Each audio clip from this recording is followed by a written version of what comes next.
முருகனின் அறுபடை வீடுகள்ல 6வது படை வீடு எங்க இருக்கு தெரியுமா? வேற எங்க, நம்ம மதுரையில தான் இருக்குது. சங்ககால வரலாறோட மண்மணம் வீசும் மதுரை அழகர்மலை பழமுதிர் சோலையில தான் முருகனின் 6வது படை வீடு இருக்குது.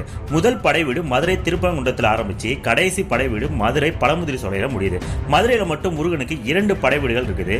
திருமுருகாற்று படையில பழமுதிர் சோலைக்கு பழமுற்றிய சோலைன்னு குறிப்புகள் வருது. பழமுதிர் சோலையில உள்ள நூபுரகங்கை தீர்த்தத்தை அருணகிரிநாதர் தனது திருப்புகள்ல பாடியிருக்காரு. நூபுரகங்கைக்கு சிலம்பாறுன்னு ஒரு பேரும் இருந்திருக்கு. 1000 ஆண்டுகளா இந்த தீர்த்தத்துல தண்ணீர் தொடர்ந்து வர்றதா மக்கள் சொல்றாங்க. முருகன் சிறுவனா வந்து அவ்வை பாட்டிட்ட சுட்ட பழம் வேண்டுமா சுடாத பழம் வேண்டுமான்னு கேட்டு சோதித்த மலை. அந்த நாவல் மரத்தோட கிளை மரம் இன்னும் சோலைமலையில இருக்கதா மக்கள் நம்புறாங்க.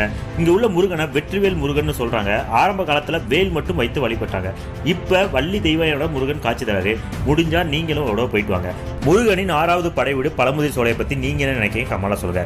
இதே போல நிறைய தகவலை தெரிஞ்சுக்க நம்ம சேனலை சப்ஸ்கிரைப் பண்ணுங்க. நன்றி, வணக்கம்.